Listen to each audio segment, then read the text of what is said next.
Esperen que estaba poniendo la aplicación para poder grabar.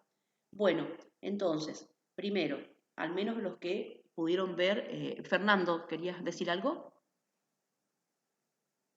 Sí, profe, me surgió un problemita, ¿me puedo desconectar 6 minutos y vuelvo? Sí, por supuesto, por supuesto. Anda Ahí tranquilo, miro el video y me vuelvo a conectar, profe, así la engancho un poco mejor. anda tranquilo, anda tranquilo. Eh, Profesora, ¿va a grabar esta clase? sí, recién dije que puse la aplicación. Chicos, los que pudieron, primero, estamos empezando la segunda unidad. Esta unidad tiene que ver con, sobre todo el centro, tiene que ver con la cultura, ¿no? Vieron que la materia se llama sujeto, cultura y sociedad. Entonces lo que vamos a trabajar es, si ustedes quieren, cuáles son los efectos de la cultura y de la sociedad en los sujetos, ¿no? Entonces, lo primero que trabajamos es este texto de Freud que se llama El malestar en la cultura. Yo en el video ese que les había dado como orientativo, para ver algunos que a lo mejor lo pudo mirar, primero le hacía una pequeña aclaración de que Freud escribió dos libros, o mejor dicho, dos textos acerca de la cultura. Uno que es este, que es del año 1933, y el otro que es Psicología de las masas y Análisis del yo, que ese es anterior, lo escribe en el año 1921. Tanto en uno como en otro, el centro tiene que ver con esto que decíamos, ¿no? La cultura como efecto en el sujeto. En relación al texto que nosotros vamos a desarrollar, ¿no? Este del malestar en la cultura, a ver los que vieron el video, yo les decía de que hay una tesis con el cual Freud comienza el texto, y a partir de eso hace todo el desarrollo. A ver si vieron el video, si alguno notó cuál es ese tema principal al cual Freud hace alusión.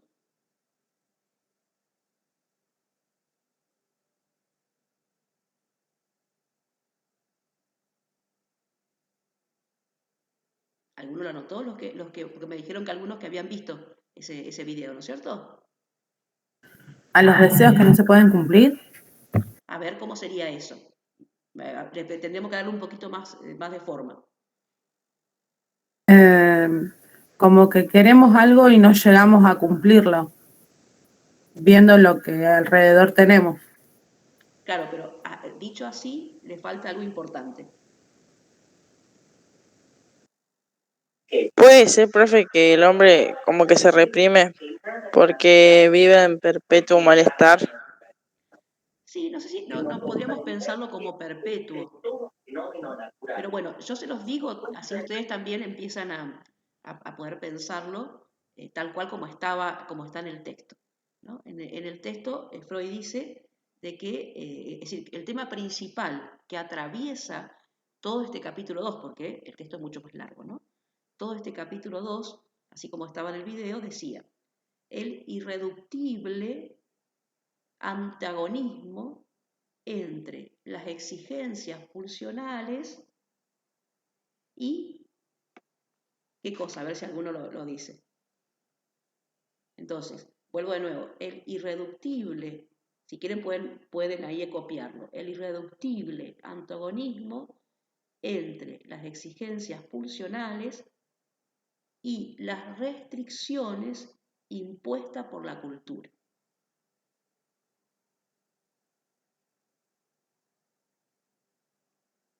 ¿Lo pudieron anotar? ¿Cómo, profe? ¿Lo puede repetir? ¿Cómo no? El irreductible antagonismo entre las exigencias pulsionales y las restricciones impuestas por la cultura.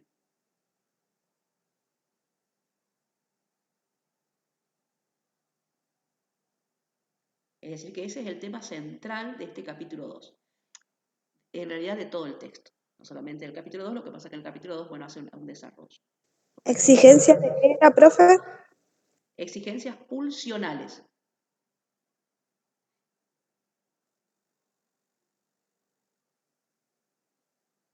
¿Y lo otro? Y las Disculpe. restricciones, y las restricciones impuestas por la cultura. Ahí Tomás lo escribió en el chat. Gracias, Tomás.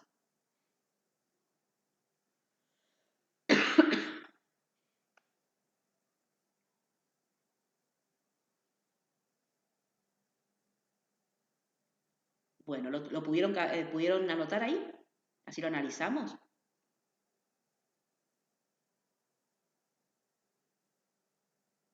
Sí, profe.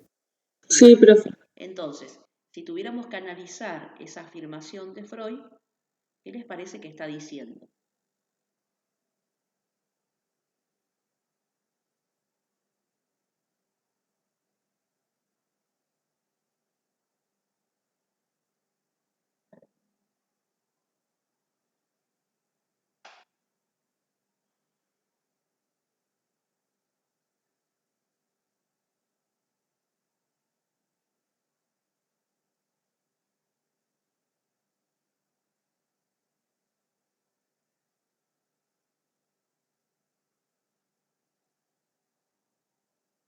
¿Qué es un antagonismo?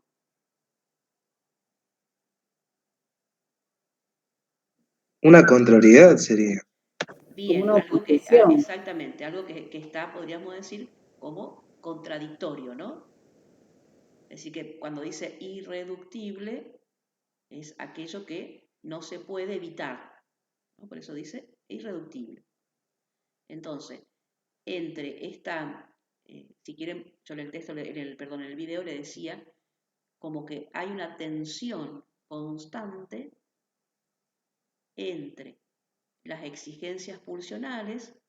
¿Se acuerdan que cuando vimos Freud dijimos que las pulsiones son aquello que lo impulsan al sujeto a buscar algún objeto de deseo, algún objeto que lo satisfaga, ¿no? Entonces, por un lado, internamente hay un sujeto que quiere satisfacer esas pulsiones.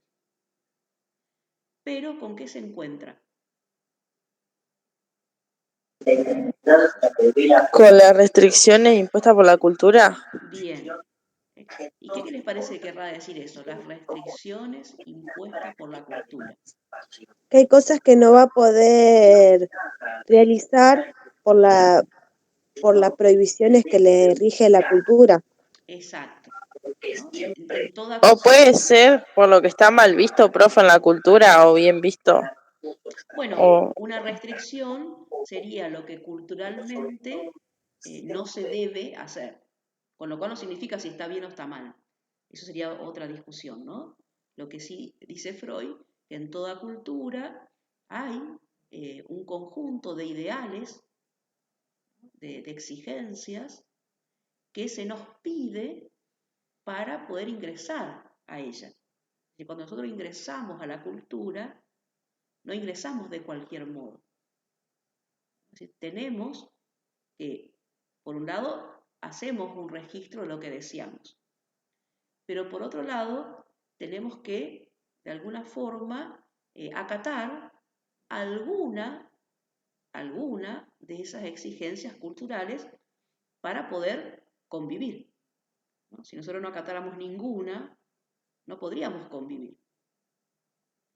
Por eso toda cultura tiene ciertas exigencias, ¿no?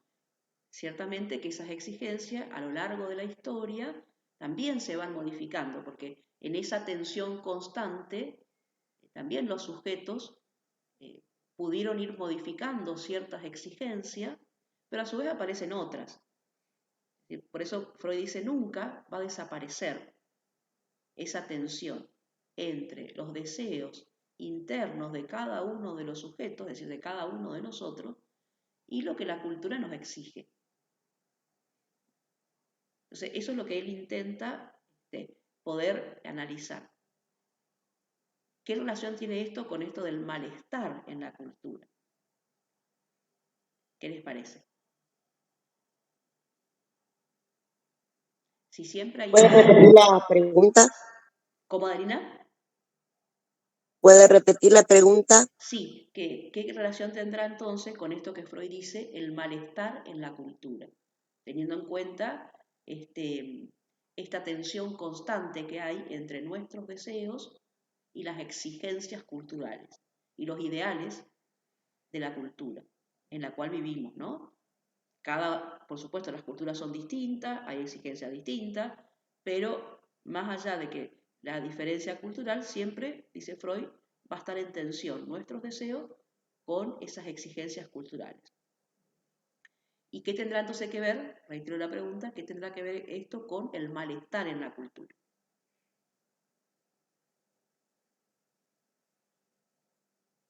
Y podría ser como, o sea, por tener que adaptarse a las cosas de una cultura, dejar de lado como los deseos que tiene uno.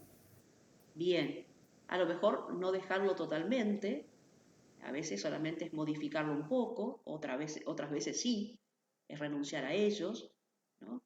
Con lo cual, podríamos decir, como dice Freud, que siempre va a haber un resto de malestar en nosotros. Un resto que no se va a poder salvar nunca, porque nunca vamos a poder satisfacer los deseos en forma absoluta. Sino que Como que siempre estamos restringidos a hacer lo que deseamos. No entendí lo que dijiste, Adelina. Que siempre estamos restringidos, casi siempre. Sí, digamos, por supuesto, tampoco la restricción es absoluta, ¿no? Muchas veces hay deseos que no podemos desarrollar, hay otros, como les decía, quizás tengamos que modificarlo un poco, hay otros que a lo mejor sí tenemos que renunciar, siempre con el objetivo de una ganancia, porque ¿cuál es la ganancia? Estar con otros, ¿no? Les pongo un ejemplo. De cuando eran pequeños. Seguramente cuando ustedes fueron al jardín de infante, le hacían llevar cosas para la merienda, ¿no es cierto?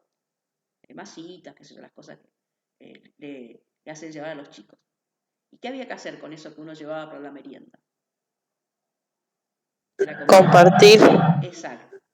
Y ese compartir podía hacer que uno llevara la masita, a lo mejor, supónganse, bueno, yo me llevo las masitas que me gustan y me gustaría comérmela toda yo, pero estoy con otros. Y entonces el compartir, más allá que me produzca cierto malestar, porque eso implica que yo me voy a comer menos, o supónganse que llevo las masitas surtidas y por ahí a lo mejor no alcancé a agarrar la que más me gustaba dentro de esa surtida, tendría que agarrar otra, pero tengo una ganancia. La ganancia es que puedo estar con los otros compañeros, que puedo jugar con otros. Si alguno de los chicos dice, bueno, todo esto es mío, esto es mío, esto es mío, bueno, no va a poder ingresar al grupo.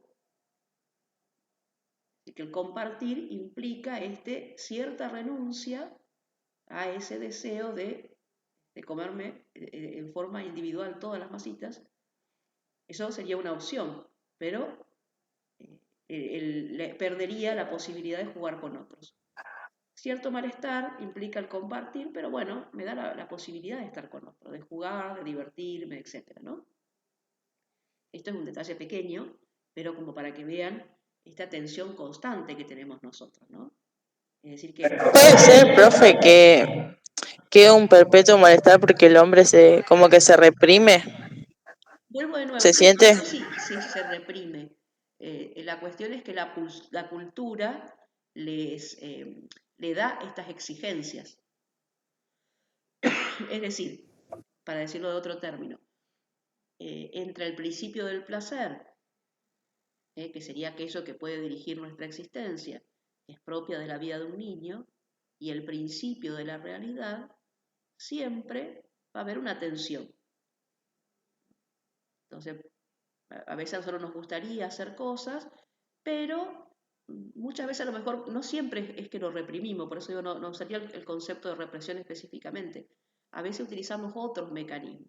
En el texto, por ejemplo, hablaba de la sublimación, es decir, que implica que yo dirija mi objetivo hacia otra cosa que también es placentera. Por eso no siempre, por eso le sacaría el siempre. A veces puede ser que tenga que ver con la represión y otras veces con otros mecanismos. Podría ser como que el sujeto se tiene que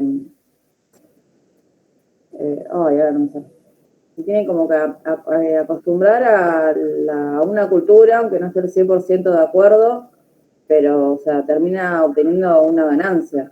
Claro, exacto. Siempre obtenemos Como que se tiene que ganancias Adaptarse. porque estamos con otro, ¿no? No utilizaría el término adaptación tampoco, porque adaptación es una cuestión muy pasiva, ¿no? Sino que es, bueno, poder darme cuenta que hay ciertas elecciones que puedo hacer, otras que a lo mejor las tengo que postergar, ¿no? Bueno, qué sé yo, ustedes ahora están acá y habrán renunciado al principio del placer que era quedar durmiendo.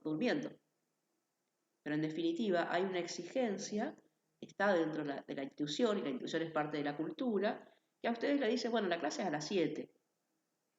Y si ustedes quieren ser enfermeros o enfermeras, tienen que estar en la clase. Tienen que cursar la materia, después ustedes elegirán el modo que la cursan, ¿no? A lo mejor dice, bueno, lo hago libre. Pero en algún momento se van a tener que enfrentar con estudiar la materia.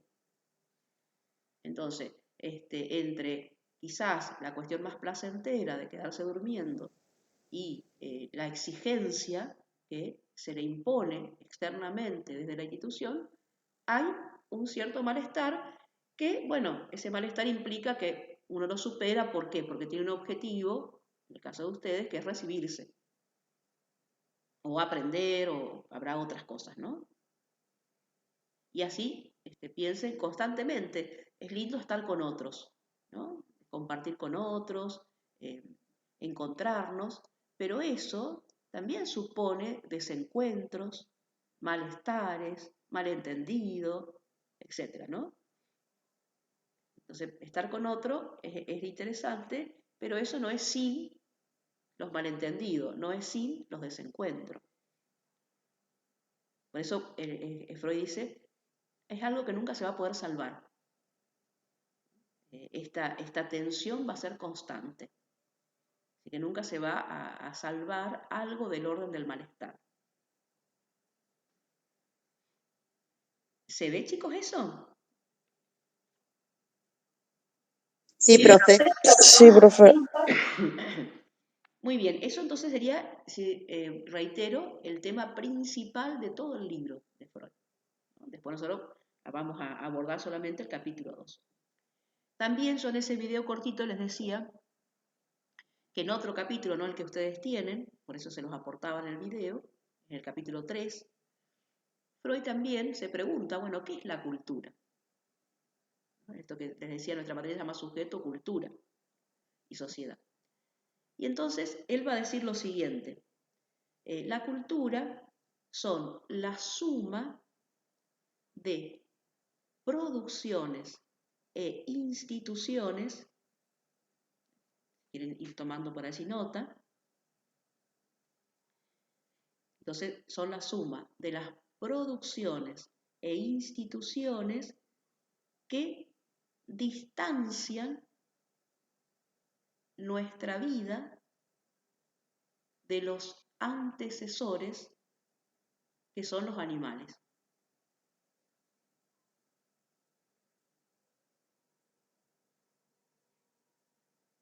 Profe, ¿puede repetir? ¿Cómo no? Son la suma de producciones e instituciones que distancian nuestra vida de los antecesores, es decir, los animales, ¿no? Así que Freud está diciendo, bueno, nosotros venimos de los animales, ¿no? De esto que él es contemporáneo a la teoría de evolución de Darwin, ¿no? Donde por ahí lo habrán estudiado en la escuela, recuerdan que nosotros provenimos de esas mutaciones que se fueron haciendo en relación a lo animal, ¿no? Entonces hubo alguna mutación que nos permitió llegar evolutivamente a esta condición humana. Entonces dice él, la cultura tiene que ver con eso que es específicamente humano. Los animales no tienen cultura. ¿Y en dónde se expresa eso que es específicamente humano? Entonces él dice, en las producciones que el hombre realiza y en las instituciones que el hombre ha creado.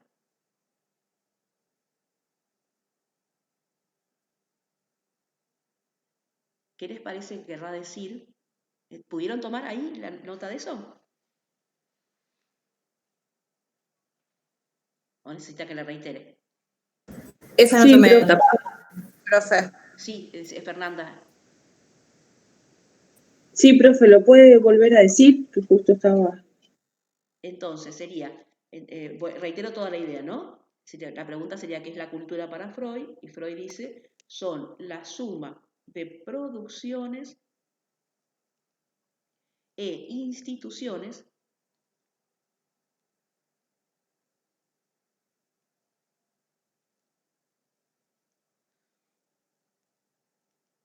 que distancia nuestra vida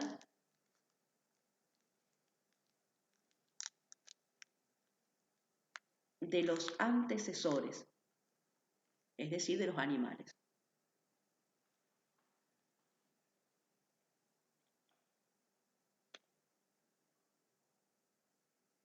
Entonces les decía, ¿pudiste tomar, Fer?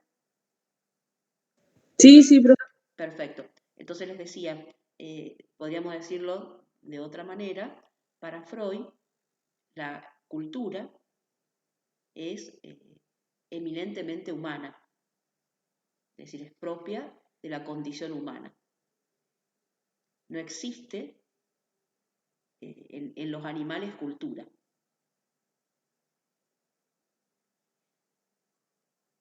Y cuando podríamos decir, bueno, ¿y cómo se manifiesta esta cultura en el ser humano, ¿no? Es lo que podemos nosotros visualizar como construcciones culturales en el ser humano. Y Freud dice dos cosas, ¿no? En las producciones que el hombre realiza y en las instituciones que el hombre ha creado.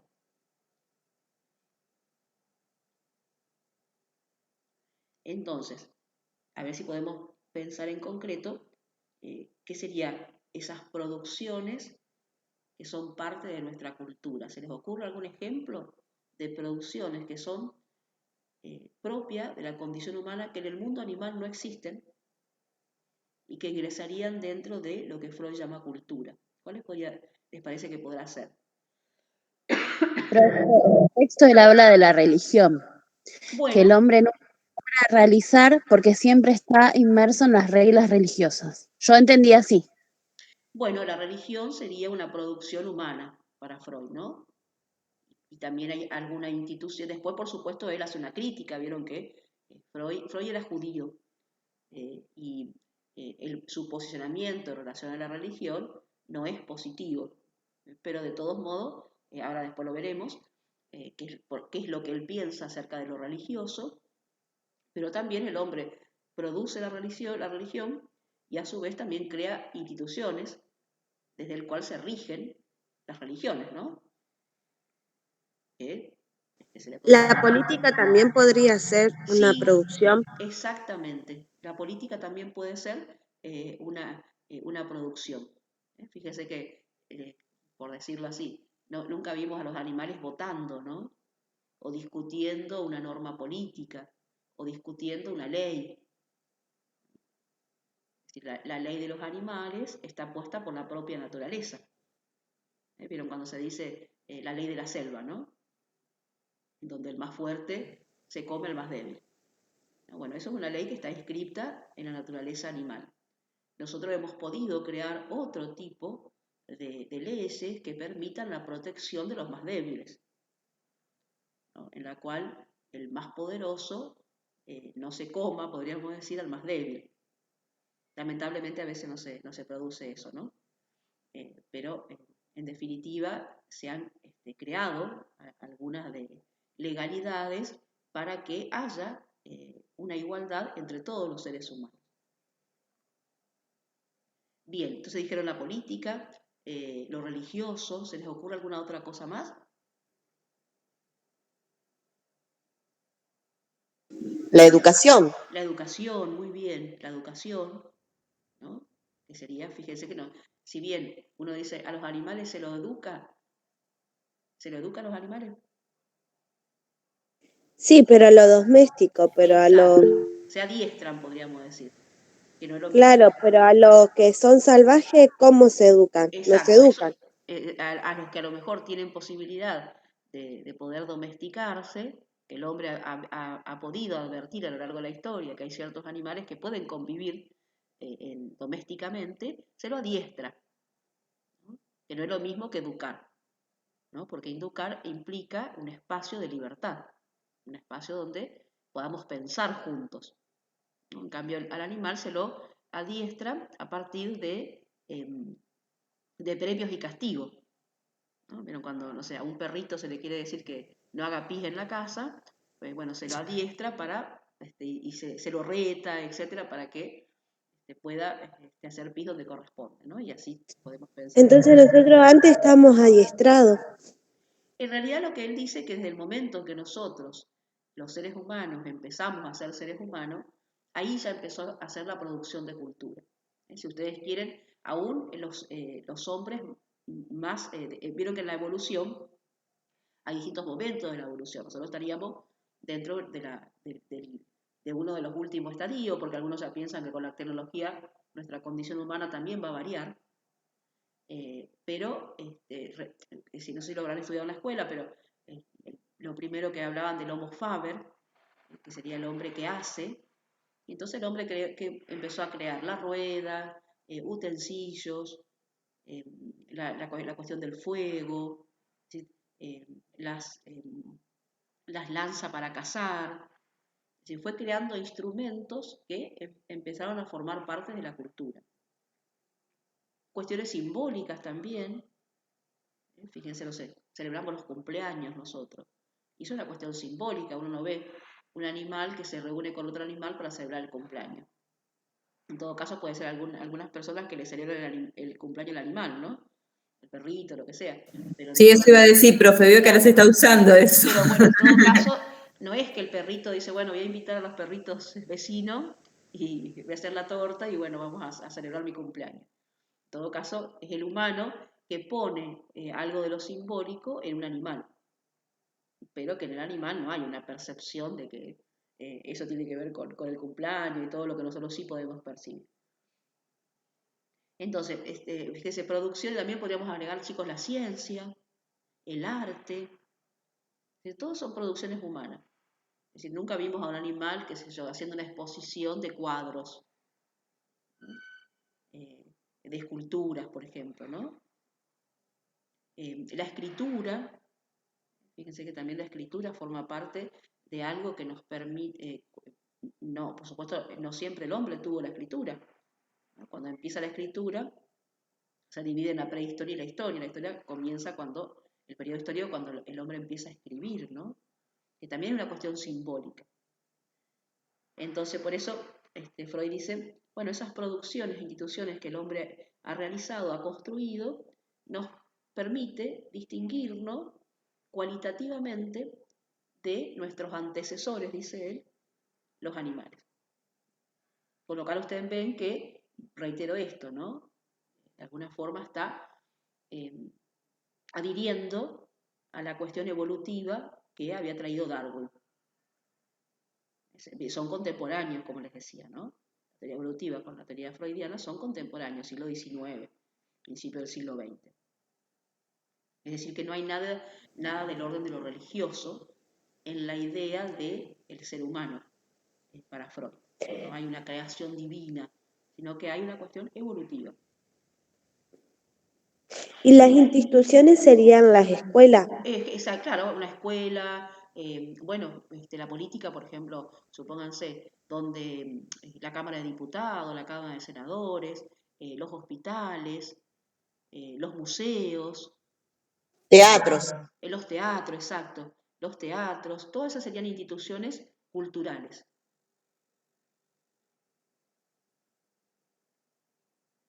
Entonces, ¿Hasta ahí se ve, chicos? Sí, profe, a mí me quedó claro. Profe, ¿y en la cultura también entraría en la producción? Claro, la producción sería esto que decíamos, ¿no? Si bien uno dice, bueno, hay un teatro como algo institucional. En ese teatro la producción es una obra de arte, ¿no? En la escuela hay una institución. Dentro de la escuela hay producciones que tienen que ver con el aprendizaje. Se escribe un libro, se escribe un trabajo práctico, etcétera, ¿no? Es decir que las producciones y las instituciones están articuladas entre sí. Después hay producciones que a lo mejor no tienen específicamente una institución, como le decía, no sé, todas estas producciones simbólicas que decíamos, los festejos que nosotros hacemos, el hecho de tener, por ejemplo, una bandera, eh, la producción de una canción patria, que hacen referencia a una institución llamada Estado, por ejemplo, ¿no? Entonces todo eso es específicamente humano, ¿no? Hasta ahora no hay ningún registro de que los animales han podido realizar estas cosas, ni tampoco otro ser vivo. Hasta ahora, por lo menos, no hay registro, ¿no? Por ahí después, a lo mejor más adelante, aparecen algunos otros seres que también tienen algo parecido a nosotros o no. Entonces, y también Freud dice, bueno, ¿para qué nos sirve? Ahí sigo con el video ese que yo les planteaba. Freud dice, estas producciones y estas instituciones sirve para dos fines. Uno de los fines es protegernos de la naturaleza. Y el otro de los fines, dice él, es el hecho de poder regular las relaciones de los hombres entre sí.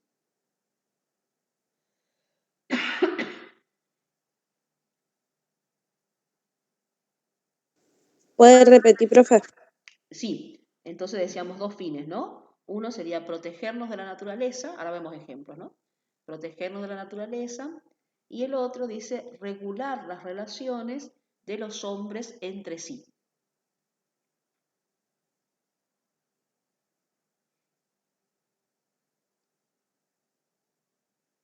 En relación a la primera, protegernos de la naturaleza, ¿qué se les ocurre como ejemplo?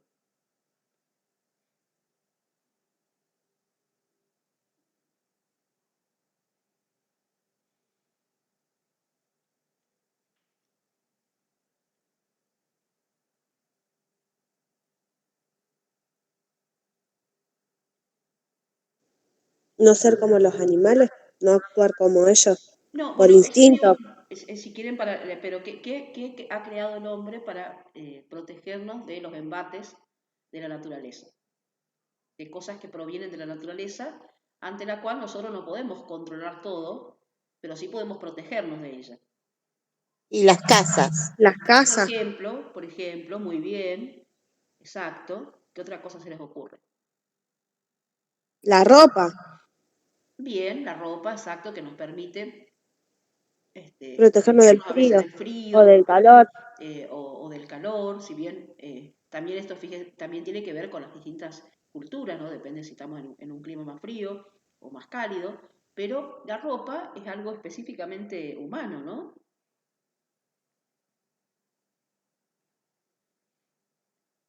¿Se les ocurre alguna otra?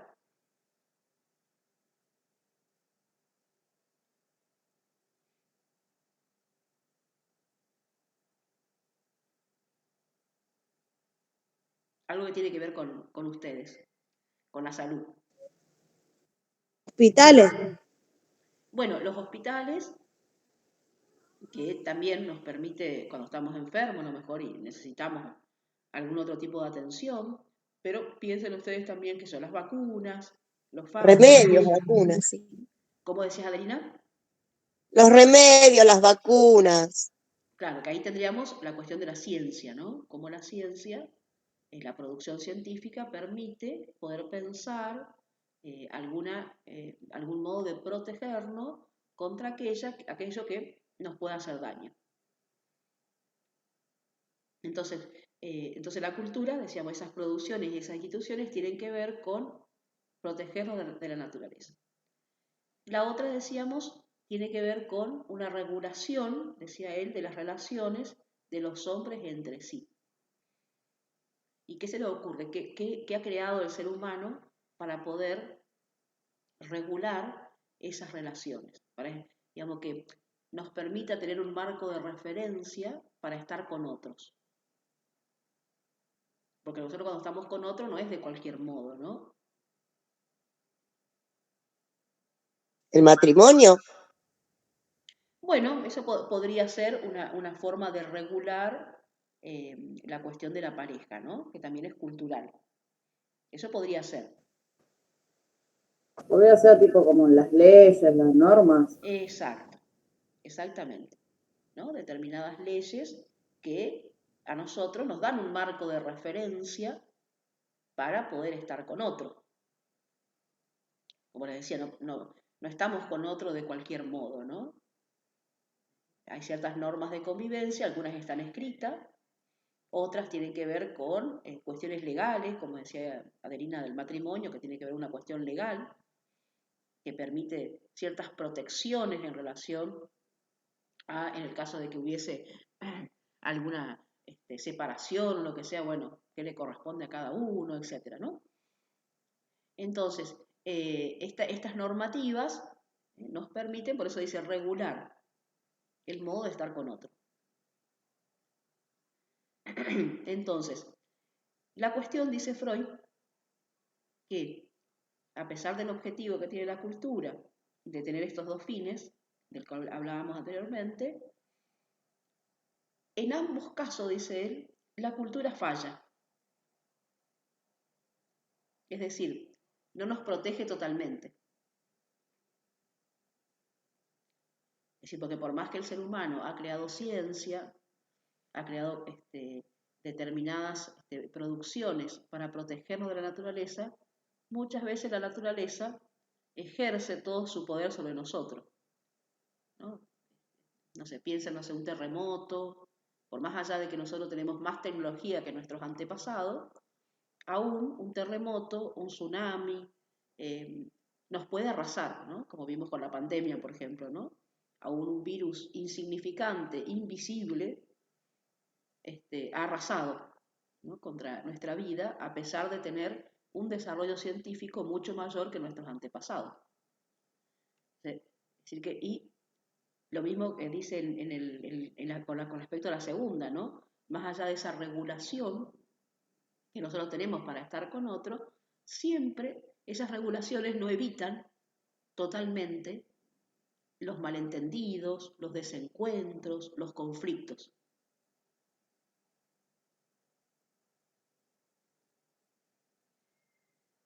Por lo tanto, siempre va a haber, como decíamos anteriormente, algún resto de malestar.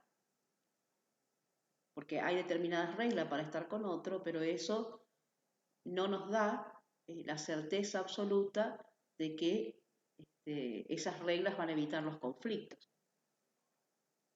o los malentendidos, o los desencuentros, como pasa teniendo en cuenta lo que trae Adelina en una pareja, por más que circule el amor y podemos querernos mucho, pero eso no evita que a veces nos peleemos, que a veces haya tensiones, que a veces haya desencuentros,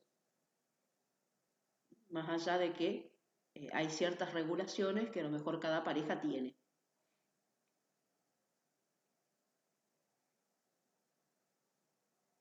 Por lo tanto, él concluye esto que decíamos, ¿no? En lo anterior, es irreductible ese antagonismo que hay entre las exigencias pulsionales y las restricciones impuestas por la cultura. Es decir, la cultura nos protege, pero no totalmente.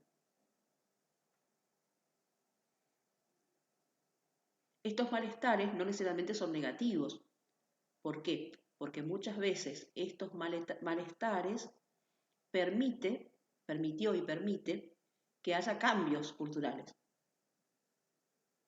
de que por ahí ciertas exigencias culturales que eran a lo mejor arbitrarias o que no tenía en cuenta a todos, a lo mejor eran exigencias culturales que solamente estaban pensadas para algunos.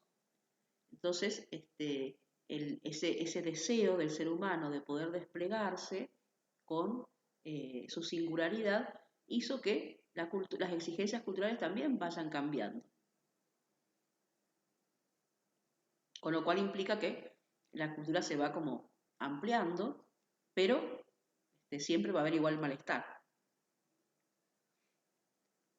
¿Se les ocurre algún ejemplo de esto que les decía, de que, por decir, ciertas exigencias culturales que estaban antes, ahora ya no están, se han modificado, y que ha sido producto de ciertas luchas, podríamos decir, que ha tenido el ser humano para hacer que esas exigencias que eran injustas se modificaran? ¿Se les ocurre algún ejemplo?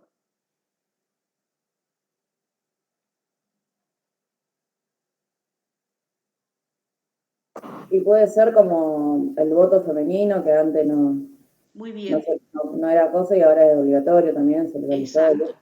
Ese sería un ejemplo, exactamente.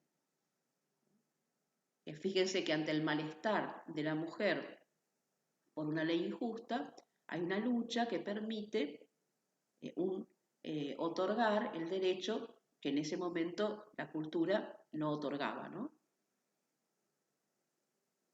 Y así podemos encontrar muchos ejemplos de estos, ¿no? de estas exigencias culturales que ha permitido ciertas legalidades. Piensen, no sé, el matrimonio igualitario, ¿no? Que permitió poner un marco jurídico a aquellos que estaban excluidos de la ley. Y eso produjo un cierto malestar en este grupo de personas cuyo deseo era establecer algún marco jurídico a la relación de pareja. Y bueno, se hizo una lucha y en Argentina al menos, ¿no? En otras culturas todavía no está. En Argentina aparece esta ley. Y así podemos pensar muchos ejemplos, ¿no? Es decir, que no es que el malestar Freud lo ves como algo negativo en sí mismo, ¿no? Sino que muchas veces permite estos cambios en las exigencias. Lo que él sí dice es que nunca vamos a poder removerlo absolutamente al malestar. Aun cuando tengamos sociedades más abiertas, sociedades más inclusivas, aún así va a haber siempre esta tensión constante entre nuestros deseos y las exigencias culturales.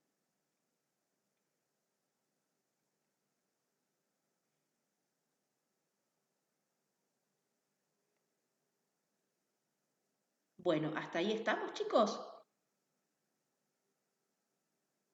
Sí, profe. ¿Alguna pregunta?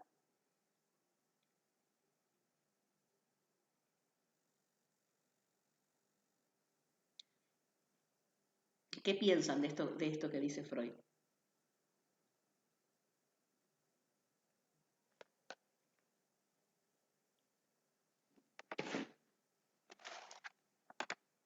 ¿Están de acuerdo o no en esto del malestar?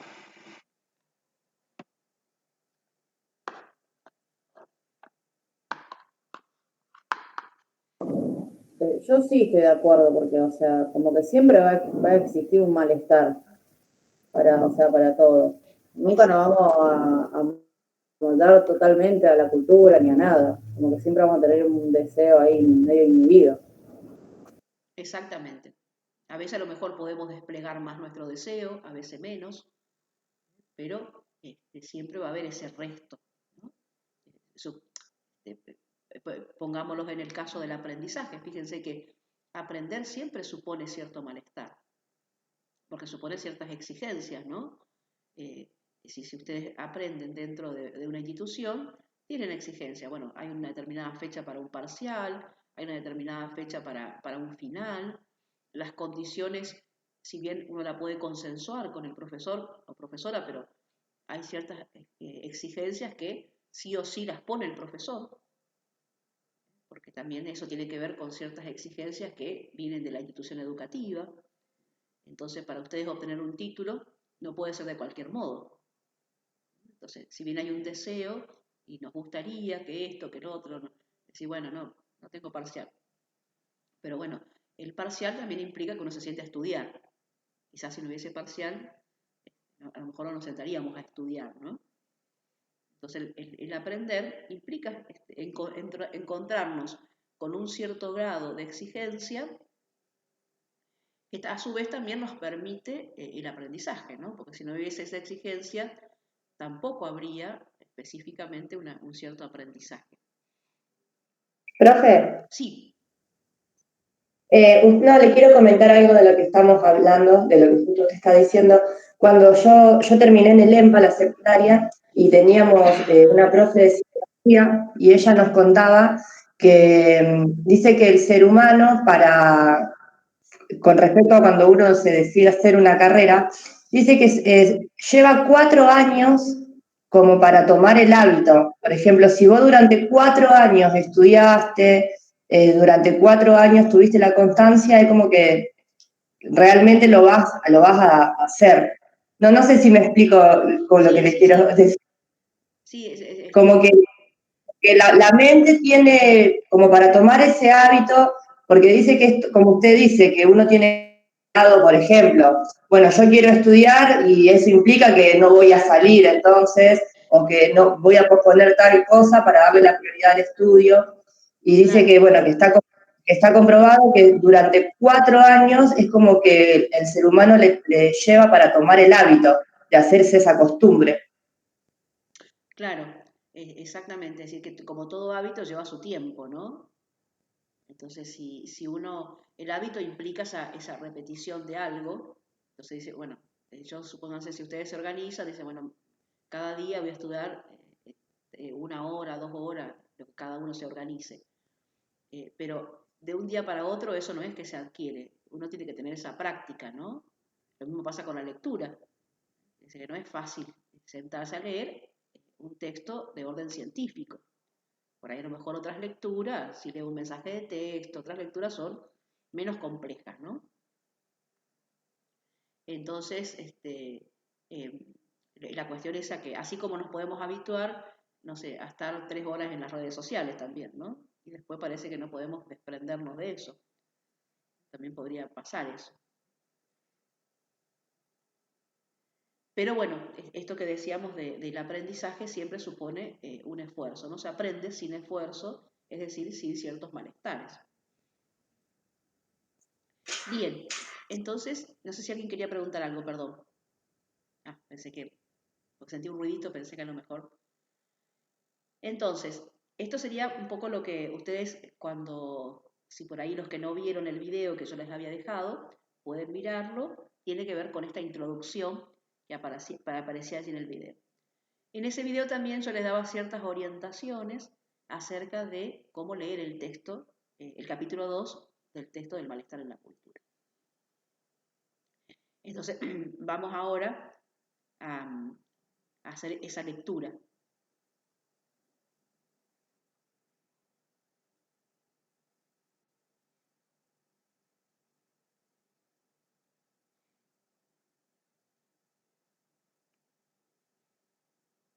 Esperen que se está cargando la diapositiva.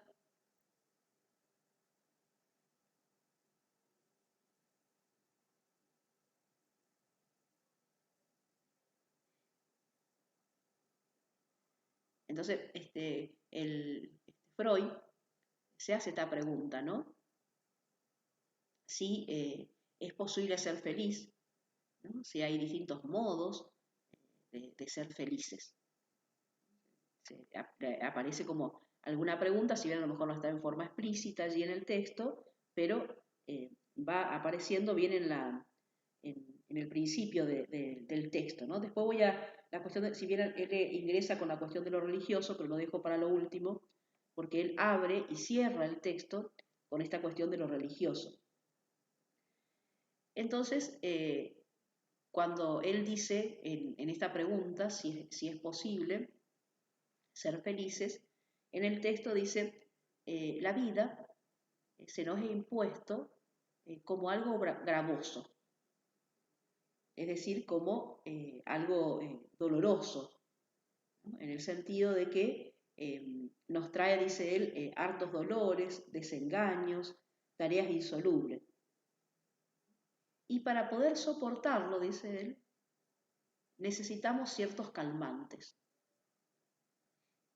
Y entonces lo que hace es identificar ciertos calmantes, por ahí en otra partecita del texto dice ciertos quitapenas, que nos permiten hacer la vida un poco más liviana, ¿no?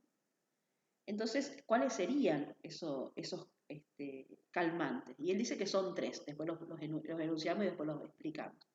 Una dice son las distracciones, otras son las satisfacciones sustitutas y otras son las sustancias embriagadoras.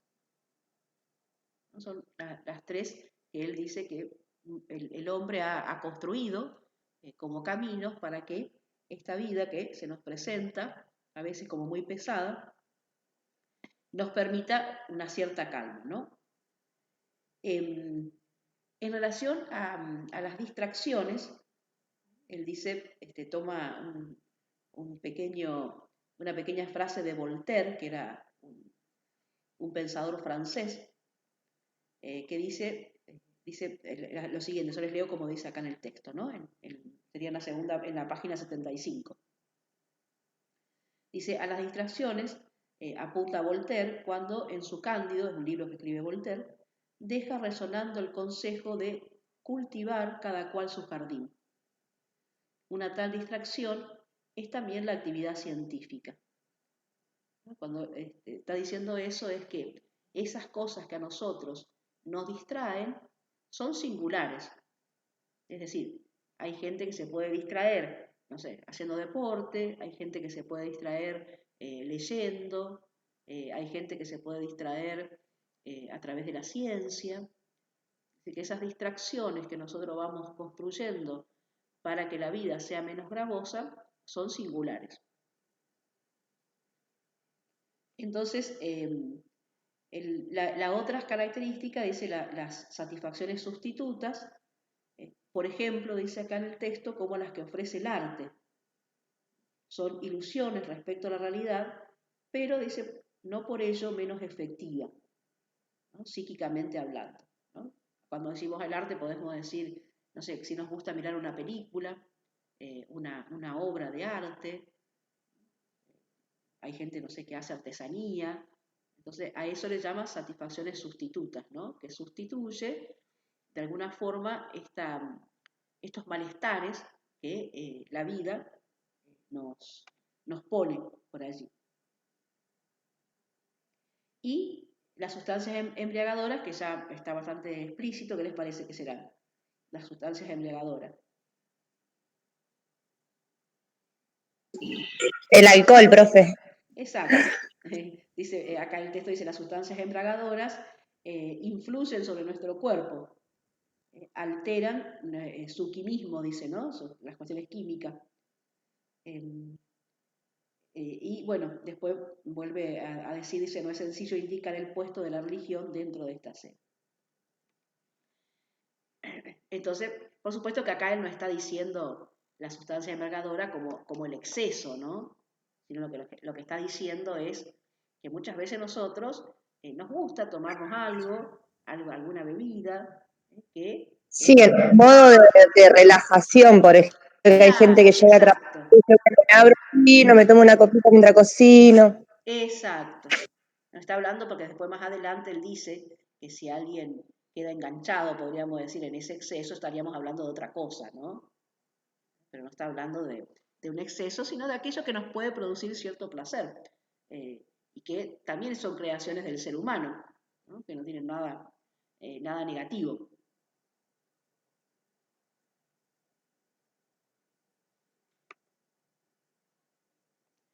Entonces, a partir de eso también él se pregunta, ¿no? ¿Qué es lo que los seres humanos buscan como fin y propósito? Podríamos decir aquello que todos los seres humanos buscamos más allá de nuestras diferencias. Y entonces la respuesta, dice él, bueno, todos buscamos la felicidad, poder ser felices. Y esta felicidad la entiende él como la ausencia de dolor y displacer, ¿no? Y la vivencia, por lo tanto, la vivencia de placer, ¿no? Es una concepción que él tiene de felicidad, que en realidad, podríamos decir, no es un invento de Freud, sino va a la filosofía antigua. Ya había algunos filósofos, como Epicuro, por ejemplo, que decían esto, ¿no? Que el hombre es feliz en la medida que hay una búsqueda de lo placentero y un deseo de que haya ausencia de dolor y displacer.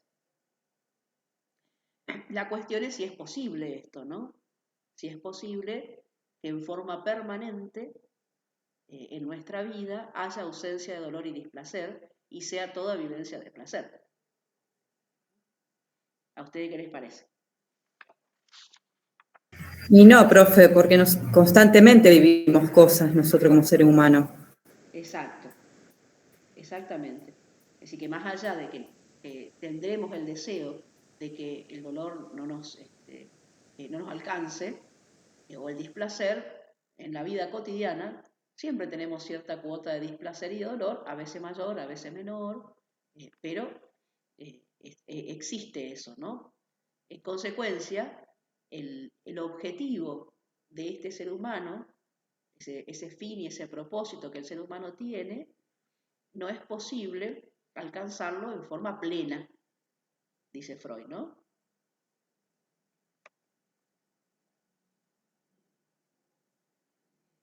Entonces, ahí sigue el texto en la página 76. Hay algo que antes de ir a esto, que también está interesante. Él dice, bueno, es absolutamente irrealizable las disposiciones del todo, sin excepción, es decir, este todo como todo placentero. Entonces dice, lo que en sentido estricto se llama felicidad, corresponde a la satisfacción más bien repentina de necesidades retenidas, con alto grado de éxtasis y, por su propia naturaleza, solo es posible como fenómenos episódicos. Entonces, un poquito más adelante, él dice, estamos organizados de tal modo que solo podemos gozar con intensidad el contraste y muy poco el estado. ¿Qué quiere decir esto? Que él dice que nosotros, como la felicidad es transitoria, sí podemos sentirnos más felices en contraste, en oposición a el grado de infelicidad que hemos vivido. Pongo como ejemplo, y les pregunto, ¿por qué para nosotros el fin de semana es placentero?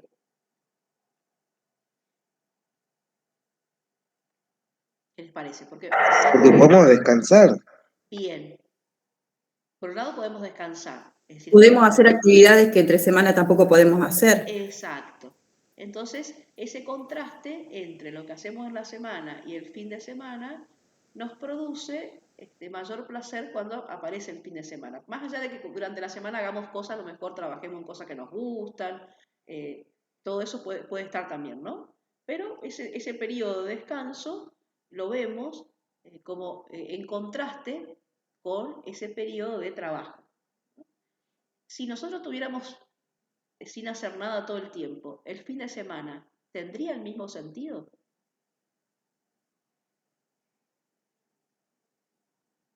No. Exacto. Es decir, que nosotros podemos pensar el fin de semana en la medida de que hay un contraste con lo que hacemos en la semana. Si todos los días fueran sábado y domingo, por decirlo de alguna forma, no sentiríamos ese contraste. Por lo tanto, perderíamos la noción de cuándo es fin de semana y cuándo es semana. Lo mismo pasa con las vacaciones. Fíjense que el periodo de vacaciones es en contraste al periodo de trabajo. Entonces nosotros las disfrutamos porque produce un paréntesis de lo que hacemos habitualmente. Si nosotros estaríamos todo el tiempo de vacaciones, no es que no lo podríamos disfrutar también, dice Freud, no es que estamos diciendo eso, pero no estaría ese contraste, ¿no? Y que dice él, si tuviéramos todo el tiempo de vacaciones, no sería más intenso ese todos los días, ¿no? Porque como que hay un límite de intensidad, pero ese límite de intensidad siempre está en relación al contraste. Entonces, la felicidad siempre, podemos decir, es transitoria. Entonces, siguiendo el texto, dice Freud, desde 3 lugares, al ser humano amenaza el sufrimiento. Y ahí ustedes lo tienen escrito, ¿no? Del cuerpo propio, del mundo externo y de los vínculos con los otros seres humanos. Si quieren, para decirlo de otra manera, son 3 fuentes de sufrimiento. Es decir, que si uno dice, bueno, ¿de dónde proviene ese sufrimiento? Que Freud dice, cuando habla de la vida gravosa, ¿no? Y bueno, dice, proviene de estas 3 fuentes. Vamos a cada uno. ¿Qué les parece que dirá el cuerpo propio? ¿Qué podrá traernos malestar en relación al cuerpo propio?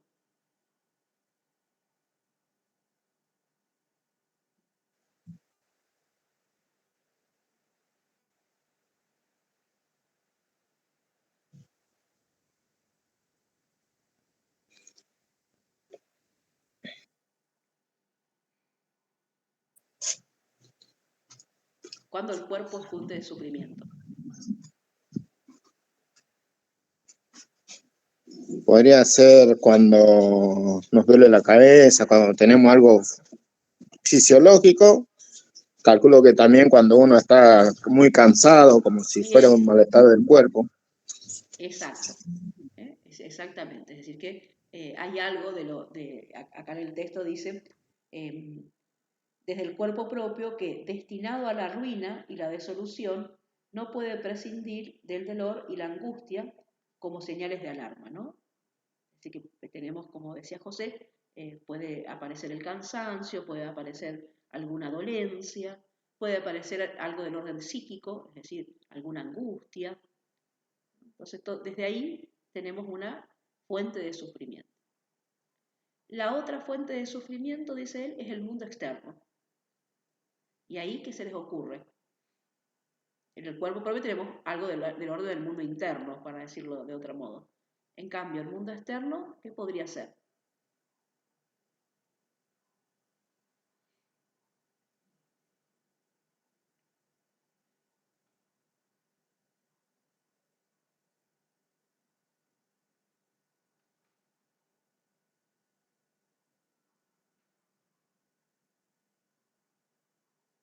¿Se les ocurre algo? Podría ser como la temperatura o eso. Exactamente. Entonces, un día como hoy, por ahí lo padecemos más, porque hace mucho frío, está nublado, y eso nos hace padecer, ¿no? Entonces, el mundo externo sería todo aquello que viene de la naturaleza, ¿no? Que viene desde lo que nosotros no podemos controlar. Sí podemos poner, como decía Freud, podemos crear ciertas producciones culturales que hagan que, bueno, que el hombre pudo, no sé, crear la estufa o algunas cosas para estar adentro y que ese mundo externo no nos ofrezca tanta dolencia. Entonces, y ahí también podríamos poner todo lo que decíamos hoy, ¿no? Cualquier tipo de virus, bacterias, etcétera, que vienen del mundo externo y de alguna forma nos atacan, por decirlo. Y la tercera, dice él, el vínculo con los otros seres humanos. Que esta, dice él, es la que más nos hace sufrir. La cuestión de el sufrimiento que proviene del vínculo con los otros seres humanos. ¿Y ahí qué se les ocurre? Y cuando tenemos algún conflicto con alguien o algo de eso. ¿Cuándo, perdón? Cuando tenemos algún conflicto con alguien. Cuando hay una ruptura. Bien. Puede ser cuando hay una ruptura, cuando hay algún conflicto en la convivencia, ¿no? Es decir, y dice, bueno, es lo que más nos hace sufrir, porque los seres humanos estamos sostenidos desde los vínculos. Entonces, el hecho de que nos pueda traer conflicto el encuentro o los desencuentros, mejor dicho, son fuente de sufrimiento.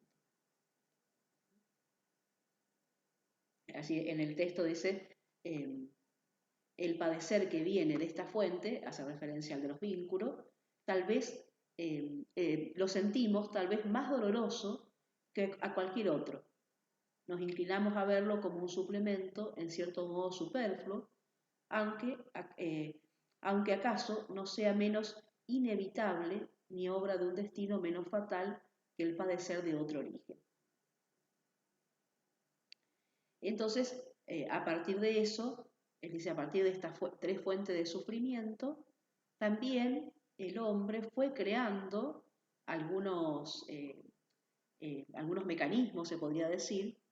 Esperen que voy a pasar la otra diapositiva. Algunos métodos, dice él, para alejarnos de ese sufrimiento. Entonces, uno de los mecanismos, dice él, es la soledad. Esta hace referencia a esto de los vínculos que decíamos, ¿no? Es decir, muchas veces, para no sufrir en relación a encontrarnos y desencontrarnos con otro, nos aislamos. Entonces dice, una soledad buscada, mantenerse alejado de los otros, es la protección más inmediata que uno puede procurarse contra las penas que depare la sociedad de los hombres. Como que da cierto sosiego, se podría decir, ¿no? La otra dice someter a la naturaleza, ¿no? Esto que decíamos hoy, que esto tiene que ver más, él dice, como una cuestión colectiva. ¿De qué manera? Ahí trae la cuestión de la ciencia, cómo los científicos fueron construyendo algunos mecanismos que nos permiten protegernos de estos embates de la naturaleza, ¿no? Y que tiene que ver, él dice, con construcciones colectivas, porque lo que la ciencia va descubriendo no es para algo individual, sino que tiene que ver con poder aplicarlo a la sociedad. Y la última, que dice la intoxicación, que dice es el método más tosco, dice él, ¿no? Es decir, el más pobre, pero también dice el más eficaz, para a partir de eso que produce lo químico en nuestro cuerpo, nos haga poner algo así como un paréntesis a esas sensaciones de sufrimiento que nosotros vamos teniendo, ¿no? Ahí es cuando yo les decía que él habla de los quitapenas, le llama así. Dice, en la página 78, dice, bien se sabe que con ayuda de los quitapenas es posible sustraerse en cualquier momento de la presión de la realidad y refugiarse en un mundo propio que ofrece mejores condiciones de sensación, ¿no? Dice, bueno, es notorio que esa propiedad de los medios embriagadores determina justamente su carácter peligroso y dañino. Lo que les decía hoy. En ciertas circunstancias son culpables de la inútil dilapidación de grandes montos de energía que podrían haberse aplicado a mejorar la suerte de los seres humanos, ¿no? Es decir, que si bien suele ser efectivo, pero también puede ser peligroso en la medida que alguien se quede enganchado, podríamos decir, en esto que después se llaman las adicciones, y que todo ese monto de energía que supone la adicción podría utilizarla en otras cosas que le permitan sentirse mejor, ¿no? Bueno, hasta acá quedan algunas cositas, pero prefiero cortar acá y la semana que viene seguimos con esto, pero les pregunto, ¿hasta acá alguna pregunta, algo que no les haya quedado claro?